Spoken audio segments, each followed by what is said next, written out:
if you earn minimum wage, get ready to pocket a bit more cash in the new year. Starting on January 1st, Minnesota's minimum wage rates will increase to $10.85 for large employers and $8.85 for other state minimum wages. This is up 26 cents from the current rate of $10.59 for large employers and 22 cents raise for other state minimum wages. Our Pauline Lee joins us live in the studio with a closer look at how the pay bump will help Minnesotans and how we stack up to other states. Pauline. Yeah, who doesn't like more money, right? The goal of raising the state's minimum wage, of course, was to help adjust to inflation, having such an impact this year and in the past several years on the cost of living and the cost of goods and services. When compared to the other 22 states raising minimum wages, we're actually near the bottom.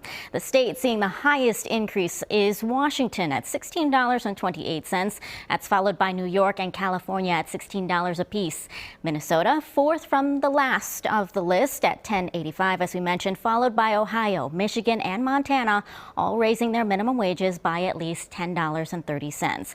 Now, overall, the pay bump will give an economic boost to an estimated 9.9 million people across the country. So who will benefit? According to the Economic Policy Institute, about 6 in 10 workers who will benefit from higher mandated pay are women. Hispanic workers constitute about 20% of workers in those states that are boosting baseline wages. They represent nearly 40% of those who will be impacted by the minimum wage hikes, and about 11% of workers to be affected are black, although they make up about 9% of the workforce in these 22 states.